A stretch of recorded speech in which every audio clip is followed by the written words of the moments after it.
Democratic वे से नहीं कि लोगों की राय लेके कि जिस राज्य में जिसने प्रोटेस्ट किए उनको पूछ के कि भाई कौन अच्छे लीडर है जो आपकी जिन्होंने अहम रोल निभाया, तो वो सब लोगों को पूछ के अलग अलग स्टेट के लोगों को लेके कमेटी बनाए तो वो देश का आंदोलन बनता है।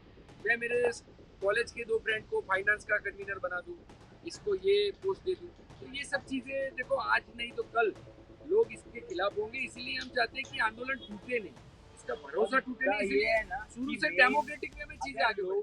हमने आमरण अनशन शुरू किया है, हमने कल से ही अन्न जल का त्याग किया हुआ है और हम यहाँ पे अभिजीत दीपके जी जो कॉकरोच जनता पार्टी के फाउंडर है, उनके साथ हमने जंतर मंतर पे 40 दिन आंदोलन में हिस्सा लिया। हमारे जैसे हज़ारों वॉलेंटियर ने इस आंदोलन को सफल बनाया। देश भर से लोग इस आंदोलन को सपोर्ट करने और जो पेपर लीक का मुद्दा था उसमें धर्मेंद्र प्रधान का रेजिग्नेशन हो, इस मुद्दे पे लोग खुद एक भाव के साथ भावनात्मक रूप से प्रोटेस्टर के रूप में आए, डंडे खाए, लोगों के माथे फूटे, पैर टूटे, हाथ टूटे, सब कुछ हुआ। देश भर में भी बहुत सारे राज्यों में अलग अलग आंदोलनकारियों ने, युवाओं ने अपने साहस का परिचय दिया और निर्भीक होकर इस आंदोलन में हिस्सा लिया। पर जब आंदोलन चल रहा था उस दौरान भी और आंदोलन ख़त्म हुआ उसके बाद भी वॉलेंटियर के साथ, प्रोटेस्टर के साथ भेदभाव हो रहा है। डेमोक्रेटिक वे में चीज़ें डिसाइड नहीं हो रही है। अभिजीत भाई को हमने बहुत बार ये बात कहने की कोशिश की, पर वो शायद ऐसा लग रहा है कि शुरू से ही इस आंदोलन को सेंट्रलाइज करना चाहते हैं।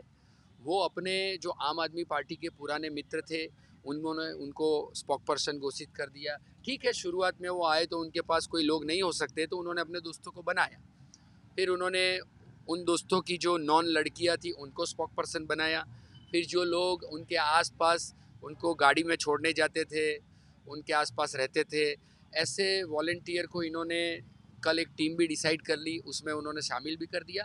तो हमारा कहना ये है कि कल आपने पहले ये बोला कि ये सिर्फ स्पोक पर्सन की मीटिंग है, ऐसा करके आपने किसी वॉलेंटियर को बुलाया नहीं।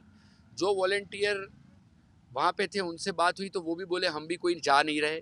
जब यहाँ पे आके देखा तो वो जो वॉलेंटियरों ने मैसेज करके, हमारे पास इसके ये व्हाट्सअप चैट भी है, ऑडियो कॉल की रिकॉर्डिंग भी है, जो हम आपको चाहिए तो देंगे, क्योंकि हम झूठ नहीं बोल रहे हैं, हमें उनके खिलाफ नहीं बोल रहा है, पर वो झूठ भी बोल रहे हैं, इनका इरादा भी नेक नहीं लग रहा है और ये सारी चीज़ें फील हुई तब जाके हमें मीडिया में बोला है। तो हमने वहाँ पे जब दूसरे वॉलेंटियर को पूछा मैसेज से कि आप लोग नहीं जाने वाले थे तो आपने मैसेज में तो ऐसा बताया कि हम नहीं जाने वाले, तो आप यहाँ पे कैसे? तो बोला हमको तो बुलाया हुआ है, कुछ को बुलाया है, कुछ को नहीं बुलाया। तो हमने बोला इसके पैरामीटर्स क्या है, आप भेदभाव कैसे कर सकते हो? हम डेमोक्रेसी के लिए आप आते हो एयरपोर्ट पे और संविधान की बुक उठाते हो, जय भीम का नारा लगाते हो, तो फिर आप समानता में यकीन रखते हो, तो समानता क्यों नहीं है हमारे भीतर? और क्या कर ले, लोग राय देंगे। आपने जैसे कि सरकार के सामने 3 मांगे रखी, तो आप अगर सबकी राय लेते तो मेरे जैसा इंसान आपको एक राय और देता कि जितने लोगों के हाथ टूटे हैं, पैर टूटे हैं, सर फूटे हैं, उनके लिए कंपनसेशन की भी मांग की जाए, क्योंकि काफ़ी लोग बेरोजगार है, काफ़ी लोगों के घर में कुछ खाने पीने के भी नहीं है। अपने देखा था हमने कुछ वीडियोस में कि सींगदाने लेके आए थे लोग।